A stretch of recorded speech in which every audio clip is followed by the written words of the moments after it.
Let's get it, man. Shit, we finna get into this topic, man. D Rose, hey, he real gangster shit though. That nigga ain't snitching, but he doing 40 years. Man, I've been telling on everybody. Fuck is you talking about? Bruh. Let's get into it.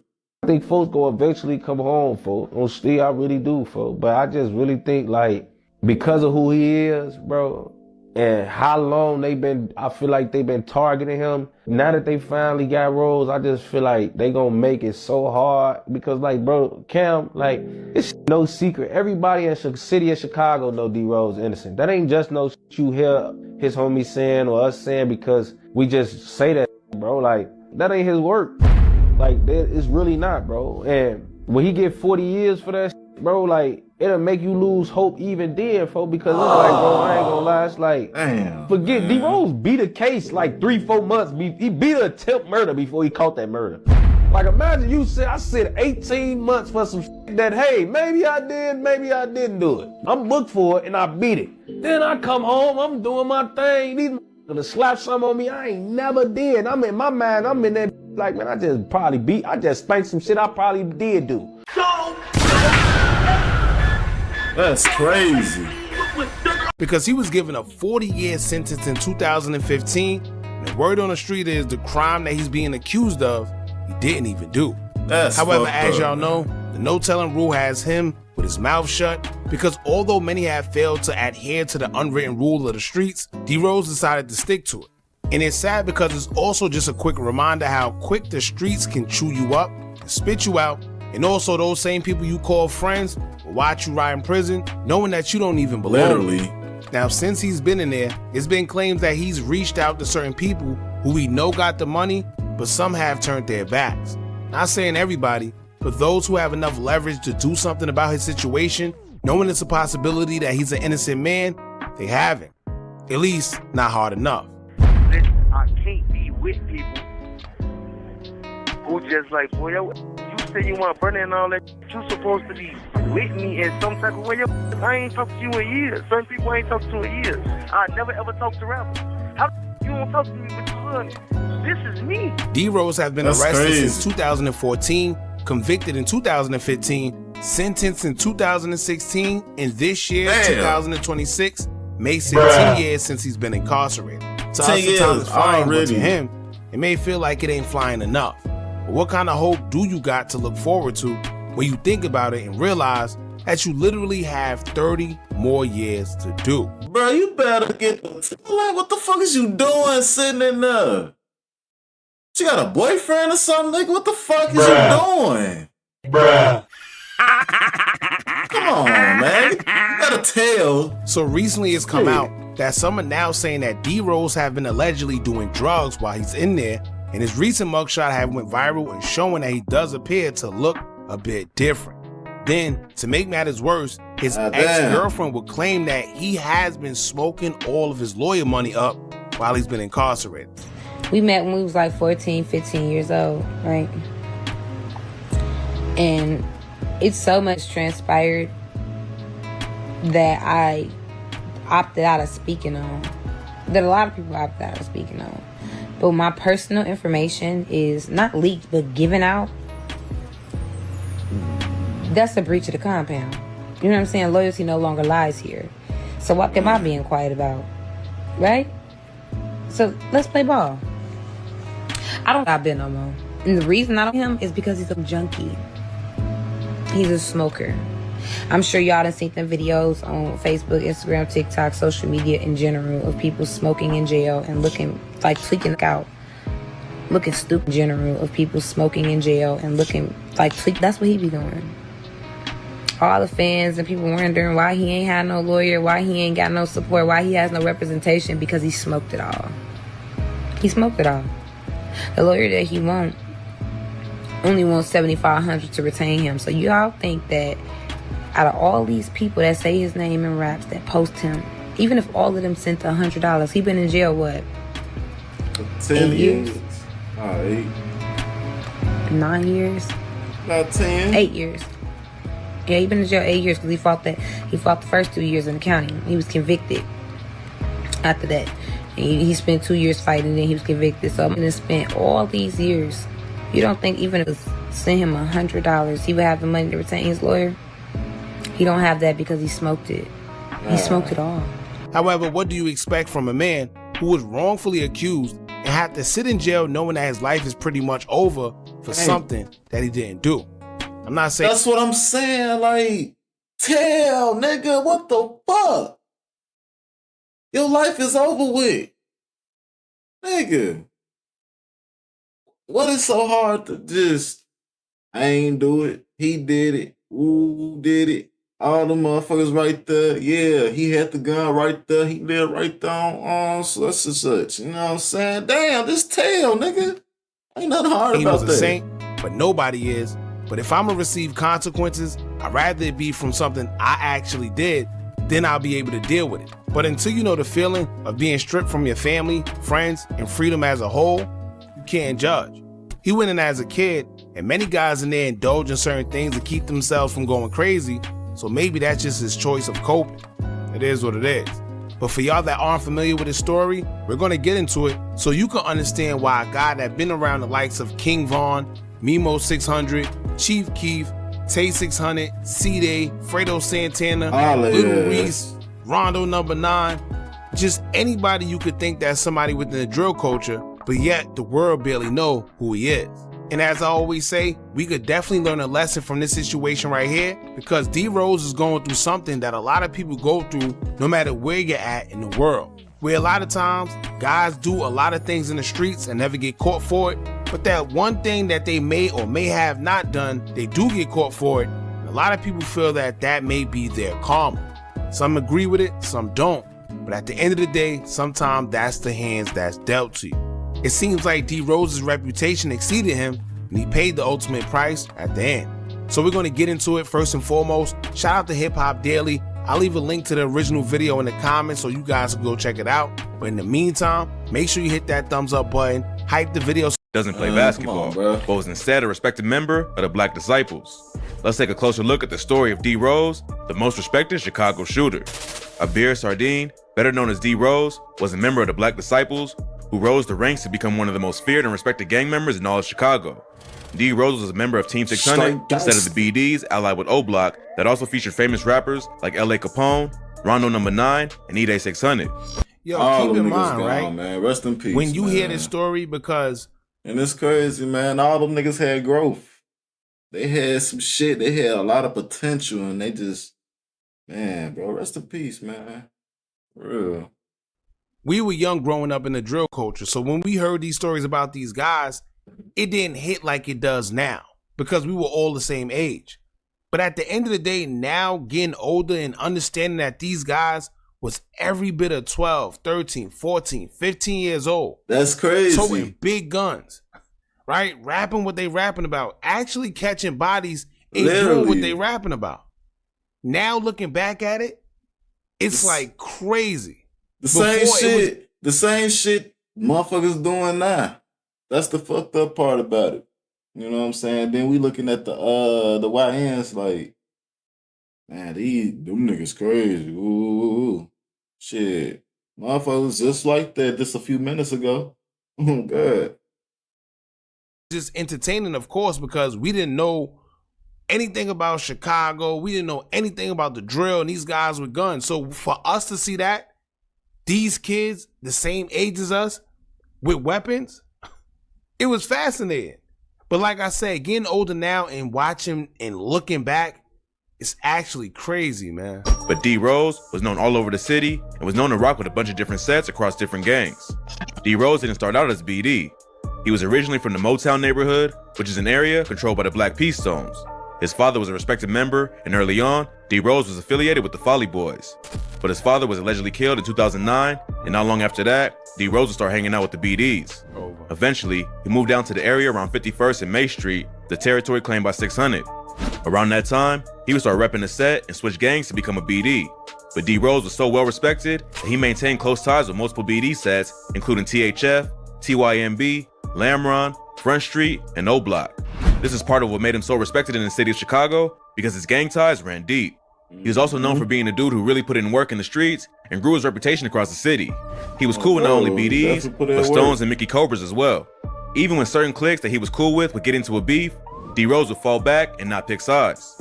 Plus, he was so well loved in the South Side that no one would force him to get involved. He was a crucial link between a lot of these different BD sets, and all the prominent members of each gang were cool with him. D-Rose is rumored to be one of the first of the younger members of 600 to jump off the porch and make moves in the street. Now, keep in mind, right? Y'all see how they say he went from the Folly Boys to over there with 600. And this is why a lot of these, and I'm not talking about him when I say the backdoor situations, but this is why a lot of these guys either get backdoored or they know they're ops. Because once upon a time, they were actually cool with these same guys that they call ops. Whether they went to school with each other, whether they family know each other, they went to church, something, played basketball. They were once cool once upon a time. And then it got to a point to where these guys literally go to the furthest extent to take each other's lives, and they know each other. Now you got some of them who are actually related as well, which is crazy. Chat. But even they go to the extent of trying to take their cousins' lives. You even got Little Zay Osama saying, F my cousin. He made a whole song about it. Oh, bro, that's right? How deep. That's how deep the streets be. You know what I'm saying? I seen the shit in high school. You know what I'm saying? When I was going to Bowen, I seen cousins get into it. You know what I'm saying? Because they in a different gang and shit. You know what I'm saying? I'm like, damn. I'm talking about I'm in the lunchroom. These niggas, you know what I'm saying, fighting and shit. You know what I'm saying? Because one cousin, he a stone, and I think what he was I forgot what the fuck other one, he was I forgot. It's different type of stones and shit. You know what I'm saying? You got Black Pea stones, then you got Apache Mo, some shit like that. You know what I'm saying? But I'm like, damn, these niggas in the, you know what I'm saying, actually under the same, you know what I'm saying, under the same star and getting into it. And cousins on top of that. I seen all that shit. I'm like, yeah. Bro. But then you do have guys such as D-Rose who, instead of making beef, he stay out of it. So yeah, he know the ops and he got their respect as well. But he don't get in the middle of their beef along with the people he's affiliated with. He just stay out of it. He was considered one of the most active members of 600 and was known to drill with all the different sets he was allied with, including THF, TYMB, and O-Block. It's rumored that D-Rose became active in the streets after the murder of a Front Street member named Baldy. Baldy was killed on July 17, 2011, while walking with a friend down the 600 block of South Prairie Avenue. While they were walking, a van pulled up and started letting off shots. Baldy was shot in the head, and his friend was shot in the ankle. They were both brought to Mount Sinai Hospital, where Baldy would eventually pass away at just 19 years old. Baldy was a well-loved member of 600, and after he died, the set also started going by the name Baldy World. Yeah, Baldy and D-Rose were close, so after he was killed, D-Rose went crazy in the streets. Baldy's killer was never caught, and the hit was credited to a GD set called MOB. MOB was allied with STL EBT, the set known to be for O-Block, and many believe that they were involved in the hit as well. On December 3rd, 2011, an STL EBT affiliate named Dale Fisher was killed while walking home with a friend. Dale was only 16 at the time, and many have claimed that he wasn't actually affiliated with the gang. He just grew up in the area and was cool with some of the members. But that didn't matter to the ops. And on the night of December 3rd, two gunmen would approach him in a silver vehicle while he was driving down the 6200 block of South St. Lawrence. He would start letting off shots, and Dale would be hit in the chest. He later passed away from his injuries. The crazy part is, to this day, right, there's guys just like Dale who basically aren't affiliated. They're affiliated with certain guys, but they don't got no dealings in the street. Bro, that's you know what I'm saying? That's the thing too, right there. You ain't gotta be in the shits. You ain't gotta be with the shit. You just, you know what I'm saying, know motherfuckers that's with that shit for you to get your ass smoked. Bro, that's how that shit go for real. I already know how that shit be. You know what I'm saying? I had a few friends that passed, you know what I'm saying, that I knew.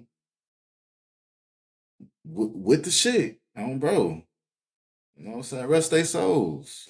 Rest their souls, man. But that's how that shit go. I already know, man. Streets. That's why that shit ain't for everybody. They never unalived nobody. Leave that shit alone. They never did anything to threaten nobody. But the problem is, they're in pictures, they're in videos, and they're seen throwing up gang signs. But you got to remember, these are kids. They're just doing what they see their friends doing. Shit, not knowing potentially that these gang signs mean F somebody's deceased homeboy or relative. Shit.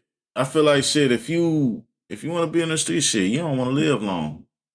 That's my opinion. If you chose streets, oh shit, you ain't trying to live long. You trying to be here for at least 10 years and then get up out of here. Bro. But we're just doing it because we see, our friends doing it. But the problem is, them same people, they get sucked into the streets, and next thing you know, they lose their life over something they really had no dealings in. And to this day, that still happened. To this day, guys are losing their lives. The Chicago drill movement was starting to take off, and BD rappers like Chief Keef and Rondo No. 9 would start name-dropping D-Rose in songs, only to help build his clout in the city. But D-Rose wasn't only feared by the ops, he was also a major target of the Chicago police, who were eager to lock him up the minute he was caught slipping. At the time, 600 was beefing with another gang called 051 Money Gang. 051 had already killed several well-respected members of 600, and they were looking for revenge. On June 22nd, 2012, a 14-year-old member of 051 named Fats or Fathead was killed while walking home with his cousin from a corner store. As they were walking, they noticed a van drive by them and slowed down as it passed. They didn't make anything of it, but moments later, the van circled back and started letting off shots. The cousin managed to escape, but Fats was hit and fell to the ground. As his cousin turned back to see what happened, she witnessed the... I'm just saying, like, I knew that in that moment when he was walking, and, you know what I'm saying, that van pulled up, you know what I'm saying, drive. I knew, bro, he just had to have a feeling like, man, that's them niggas. Bro, he just, man, I gotta get out of here. Get the fuck out of here. Killer get out of the car and opened fire on Fats again to make sure he was dead. Fats' death has been credited to C-Day, and D-Rose is rumored to have been the one driving the car. D-Rose would continue terrorizing his ops, and only a few months later, he would allegedly catch another body. 600 was also beefing with a G. Now pay attention, right? This is like the second or third. I think second. But this is like the second body that D-Rose's name was wrapped in, claiming to be involved in when it comes to, body dropping. That's going to be important later. GD set called Brick Squad. Their biggest op from Brick Squad was a rapper named Lil Jojo, who had recently dropped a diss track called BDK, where he took shots at the entire Black Disciple gang. To make matters worse, Lil Jojo tried to troll Lil Reese by driving past him swearing a bunch and calling him a and then posted a video of it online. I remember that shit when it first dropped. I'm like, damn. Brick Squad, boy. You talking about, boy? We get up. He and Lil Reese started going back and forth on Twitter, dissing each other and making threats. Lil Jojo would eventually drop his location, tweeting, "I'm on hashtag 069, I'm out here." That would prove to be a big mistake, and just a few hours later, Lil Jojo would be shot and killed while riding his bike near 69th Street and Princeton Ave. Let me tell you, like, when he died, when Jojo died, I swear to God, it was like BDK everywhere. That's all you heard. When I was going to school in South Shore, that's all I was hearing. BDK. I'm like, damn. This shit was crazy, bro. Bruh. Real chat. He said he was on 069 and he really was on 069. I don't know if maybe he thought that, being tough on social media at the time, that they wasn't going to pull up and he was just saying things to say it, trying to look cool, but he really dropped his own location and lost his life. That got to be one of the most backwards things to do of the drill culture. To this day, shit. He's probably the first. Or he probably, dropped this location like, yeah, nigga, I'm the toughest, nigga, I'm the baddest, Well, he's definitely the first that I know that dropped their own location and lost their life literally hours after. Keith would go on to tweet, "It's sad because that Jojo wanted to be just like us. Hashtag laugh my ass off," leading many to believe that Kiefer Reese had something to do with his death. But the word on the street is that the actual killer was none other than D Rose. And I knew D Rose was allegedly with a group of BDs, shit, including Poo Poo, Kiki, and J Money, when they caught JoJo riding on his bike and took him out. Many believe that D Rose was also the one who pulled the trigger. D Rose would go on to diss Lil JoJo several times on social media after his death, supporting the rumors that he was the killer. JoJo.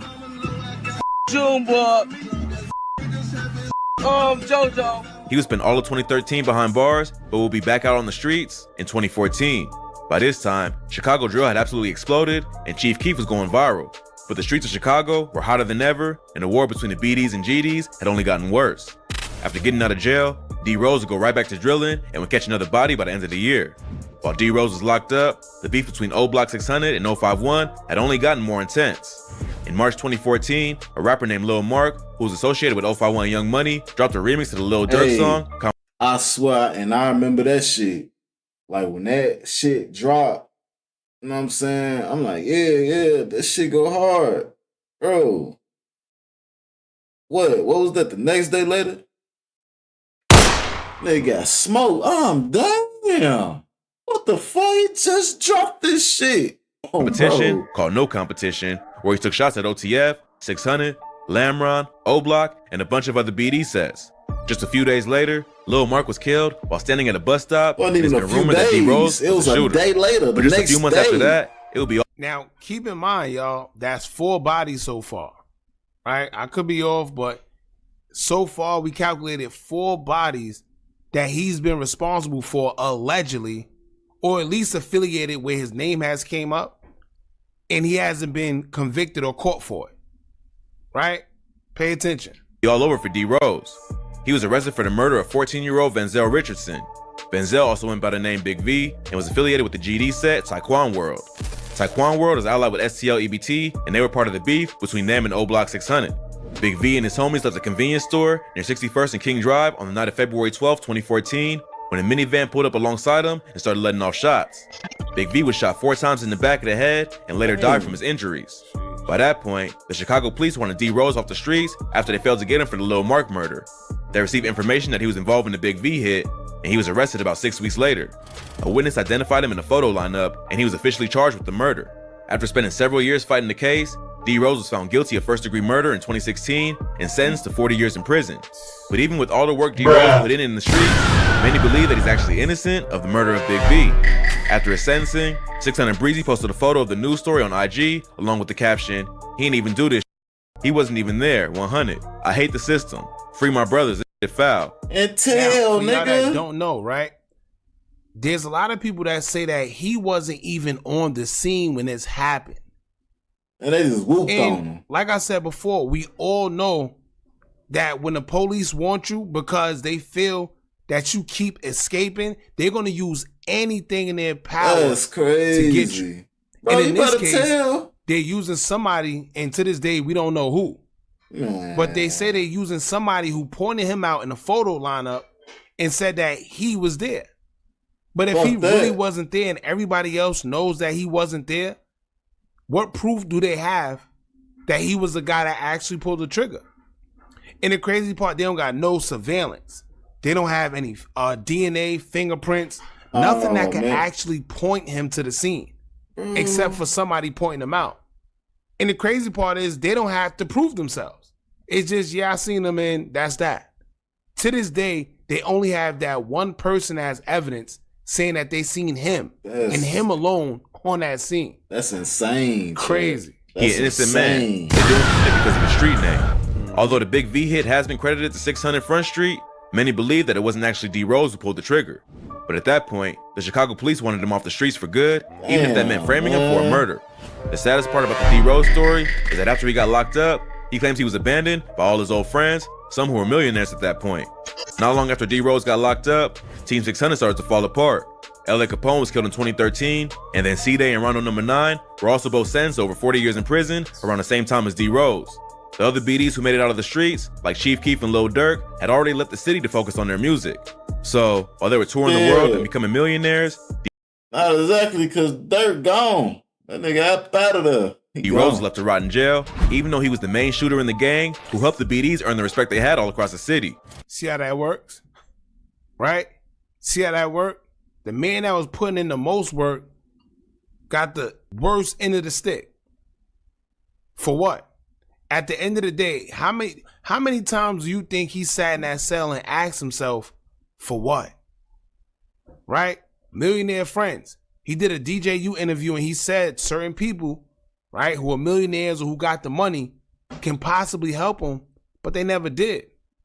And one of the reasons would be that if you got a good enough lawyer, possibly, I'm not sure because I know it's going to be a lot of money, being that it's a lot of bodies and things involved. But at the end of the day, if they don't have zero evidence at all, I'm pretty sure there's a possibility for an overturn. But he said nobody helped him. And they interviewed D Rose from jail. He dissed Chief Keef and Lil Durk and claimed they abandoned him after he got locked up. He said that his bond was only $100K, meaning he could have gotten out of jail, which is $10K. But no one came for him, and he had to sit in jail for 3 years before being sentenced. By that point, Chief Keef had already been featured on a Kanye record and could have easily given him the money, but for whatever reason, he never came through. He said that the only person he's still cool with was Tay 600, which came as a shock to many. Tay 600 was kicked out of Team 600 after rumors surfaced that he snitched on C-Day and Rondo in their murder case. People like E-Day and 600 Breezy claimed to have seen paperwork proving that he snitched, but Tay maintained his innocence. He cleared his name a few years back after court paperwork proved that he didn't snitch. Yeah, like it was a fake statement floating around, and it said in the statement, I, Jamonte D. Carpenter, have seen Rondo and C-Day shoot the person 5 times, you know, and the statement was so fake because if you read the statement, for one, court document's not gonna say Rondo and C-Day, it's gonna say Courtney and Clint, and then like the dates on the fake statement was all type of up. The addresses was up. But by that point, a lot of damage had already been done to his reputation. According to D Rose, Tay was one of the only ones who called and checked up on him regularly. In the end, D Rose actually lived the life that most drill rappers talk about in their music. Even though he did a lot of dirt in the streets, he was only 17 years old when he was arrested and didn't know anything else but the streets of Chirac. His story should be a lesson to anyone who's really about that life. There's only 2 outcomes, death or jail, and just because the streets love you when you're on top, doesn't mean they're gonna be there when you're at the bottom. D Rose filed an appeal, but it was shot down in 2019. As of right now, his projected release date is in 2057. If he's truly innocent, hopefully, one day, justice will be served and he'll get a second chance at life. But when you live that street lifestyle, you gotta be prepared for what comes with it, even if it means spending the rest of your life behind bars. Now, I think at the end of the day, we all know why that appeal was shot down. And this is why I said keep calculation of the bodies that he was accused of being involved in. Because that's where it really come from. The fact that a lot of times the police probably felt that he was involved in those bodies, but they just couldn't get him for it because they didn't have enough evidence. When they finally got a little piece of something, it could have been the smallest thing. The fact that they got something was all they needed. And 9 times out of 10, the reason why he's sitting in jail right now is for all the other bodies that they felt he had some involvement in, but they couldn't prove it. And this is exactly why I feel he's sitting in the cell to this day. No appeal, no nothing, which is crazy. But y'all jump in the comments and know what y'all think about this. This is definitely a situation that occurred. Damn, D Rose, that shit over fucked up, bro. Damn, what? You gotta think about it. You know what I'm saying? Being a street nigga, like, was that worth it? Is it all worth it? You know what I'm saying? Doing all that shit with the guys down for the set and all that shit, man. That shit is not worth it, man. Yeah, I'm glad I woke up. You know what I'm saying? For real. I don't know. I used to think about this, you know what I'm saying? I had the same little mindset at one point. I don't know. I just grew up. Sometimes people, it take, you know what I'm saying, it'd be too late for their ass to wake up from that shit, but man, it is what it is, Chad.